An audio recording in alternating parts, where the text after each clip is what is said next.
Dona Chocalice. E aí, como eles costumavam chamar aqui de Ivituni, ou até mesmo de Ibituni, é o nome de origem tupi-guarani, ele significa Morro dos Ventos Frios ou Serras Frias. E aí, quando a gente vai ver o significado do nome Ibiti, Ibiti significa frio com I, serra, serra. Aí juntou-se com o nome serra frio. Porém, antes de ser elevado aí a serra, né, aqui já teve o nome do Arraial dos Lavras Velhas, devido à mineração de ouro, né? Também teve-se o nome de Vila do Príncipe, isso em 1714. Foi uma homenagem ao nascimento do príncipe Dom José I, lá em Portugal. E aí só 6 de março de 1838 é que conquistou aí o nome Serra.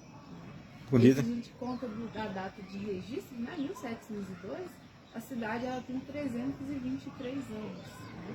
A gente geralmente comemora no dia 29 de janeiro. Inclusive, essa área aqui embaixo que era o centro da cidade. Porque a mineração ela ocorreu onde a gente tem aquele córrego, onde está passando aquele carro ali, né? Em frente ao clube, é o córrego Quatro Vinténs Lucas. Alguns comentam que o nome Quatro Vinténs dele tenha sido devido à quantidade que valeu as primeiras pepitas de ouro encontradas aqui. Temos também a chácara do Barão do Cerro, né? Que fica ali depois do prédio da Santa Casa, lá dá para vocês visitarem, né? A arquitetura muito bonita. Nós fomos lá visitar. E aí aqui na nossa representação da sala de estar,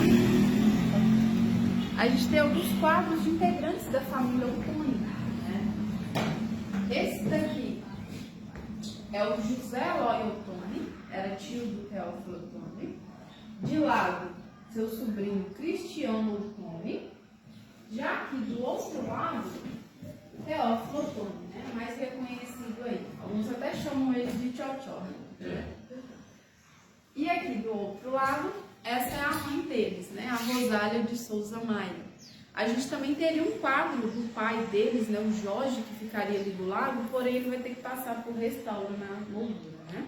Já os móveis aqui, eles são originais de época, mas não é original da família Ottoni. São doações, outras aquisições, e aí, mais para a gente representar, né, os costumes de como eram, né, as casas naquele período. Até para fazer vocês voltarem um pouquinho do tempo aí também. É verdade. Aí aqui no cantinho, a gente já tem a representação do quarto. Esse é o quarto do solteiro, né, o quarto dos filhos. O filho dele. Aí aqui nesses cabres, né, como eram conhecidas, a gente manteve o colchão de capim, porém de palha, né, era bem comum. Essa já é um pouco mais trabalhada, né, inclusive tem as iniciais JMJ.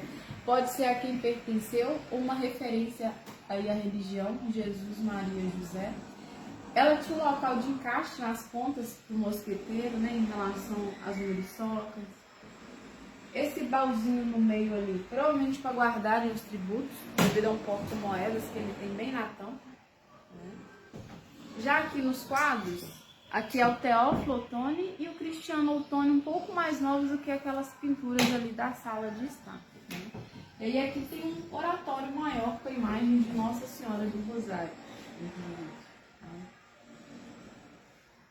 Já seguindo para lá... E o piso é bonito, hein? Ó.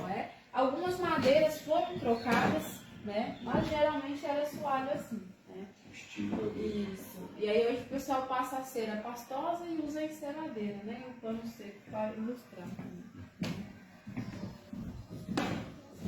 Aqui, Já seguindo para cá, a gente vai ver aqui. Aí é uma representação de quarto. É o quarto Esse é dele? o quarto de viúva. Ele recebe este nome característico à cama de viúva, né?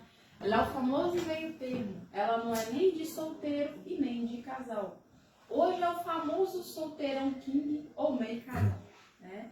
E aí, como até um certo tempo, né, às vezes as mulheres ficavam viúvas e não poderiam casar novamente, né? Então elas passavam a dormir em camas aí deste tamanho, né? Já aqui no pé da cama, o baú, guarda-roupa aí do período. O menorzinho aqui era o de mão de viagem. Essa do quadro da pintura é a Carlota Amália Ottoni. Ela era esposa do Teófilo Ottoni. E vindo aqui no cantinho, na nossa escrivaninha, a gente tem esses objetos que se destacaram aí no período, né? Essas aqui são as palmatórias, geralmente usadas para castigar na época, principalmente nas escolas. Esses são os tipográficos usados na tipografia. O mata-borrão, que era utilizado para tirar o excesso de tinta em relação às canetas tinteiras. O castiçal para vela. Essa maior aqui também era para vela, né, a luminária. E aqui atrás a gente já tem um sininho utilizado para chamarem os criados. E aí eles poderiam fechar essa parte da escrivaninha e usar a parte de baixo dela como cômoda também. Então um móvel bem funcional aí, né? Já seguindo aqui no nosso corredor, aqui a gente tem esses quadros. Eles são a representação da morte do justo e a morte do ímpio. Eles são a menção ao catolicismo. É como se representasse o lado do bem e o lado do mal. E aí, como as pessoas acreditavam muito em comprar um pedacinho do céu, fica-se aí duas alternativas de como poderia ser o final de cada um. Mesmo que a gente sabe que não funciona assim, né? Tem várias interpretações. E aí, seguindo para cá, a gente já tem a sala de jantar. Aquela cozinha, eu queria ver a cozinha. Vamos ver a cozinha. Geralmente, né, as famílias costumavam ter o hábito de se juntarem, né, na hora das refeições. Olha que mesona.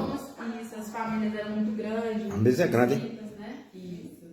Aí aqui no cantinho, a gente tem um pequeno armarinho que poderia servir aí para guardar doces, remédios, temperos. Já aqui de lado, é uma plaquinha que tem alguns horários que as famílias costumavam fazer as refeições, né, naquela época. Já seguindo aqui do outro lado da sala, a gente tem um armário que guarda comida. E aí a gente tem aqui algumas porcelanas, são provavelmente inglesas ou francesas, né? Aqui é um licoreiro com busto de Dom Pedro II. E aí geralmente a parte de baixo do armário eles usavam para guardar as carnes na lata na banha de porco, né, em relação à conservação. Inclusive hoje a carne na lata está voltando com tudo. Né? Já aqui no cantinho, a gente tem um cabideiro, geralmente ficava na entrada da casa, né, para pendurar o chapéu, paletós, casacos. Já vindo aqui do outro lado da sala, Pode ir. A cozinha. Aqui tem as porcelanas usadas para lavarem as mãos na época, né? Provavelmente de origem portuguesa, e aí tem uma influência de Macau, né? Como Portugal tinha uma colônia na China. Aqui a gente tem uma pintura dessa casa, dá para vocês verem aí as modificações, né? Que ela foi sofrendo ao longo do tempo. Inclusive a entrada principal dela era aquela escada que a gente subiu, que de frente tem uma porta que hoje encontra-se fechada. E aqui temos esse espaço de referência aos tropeiros, né? Aqui a gente tem a cabeçada, o peitoral, que por ter o sincero era usado nos animais guias, eram as famosas madrinhas, né? Já trecos, caldeirões, liquidificador de pano já é uma referência aos cozinheiros. Eles sempre iam à frente para adiantar as refeições, né? Quando o restante da tropa chegava, já estava tudo pronto. E aqui é a nossa cozinha mineira, né? Oi, mãe, tudo bem? Aqui a gente tem o fogãozinho, né? A pedra sabão, né? Inclusive as panelinhas aí é muito utilizada até hoje, né? Por alguns. Tem até que tomar cuidado em relação ao cozimento, né? Não passa até do ponto, né? Por manter muito a quietura. Aqui a gente tem o mancebo, suporte para o coador de pano, né? As panelinhas de ferro, as colheres de pau. Inclusive, falando nas colheres de pau, a gente tem no cantinho plástico, usado para os doces, né? Isso. Doce de leite, goiabada, né? Aqui a gente já tem a gamela, momento que era utilizada para o banho, era o famoso banho chepe-chepe ou banho chepe, né? Como não tinha o costume de tomar banho todos os dias, né?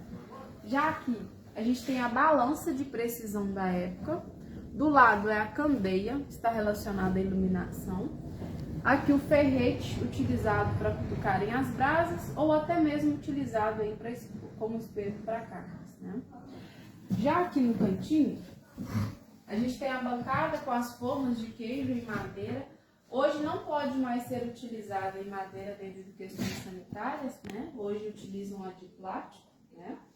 Essa em formato de coração poderia ser tanto utilizada para o queijo, mas para o doce.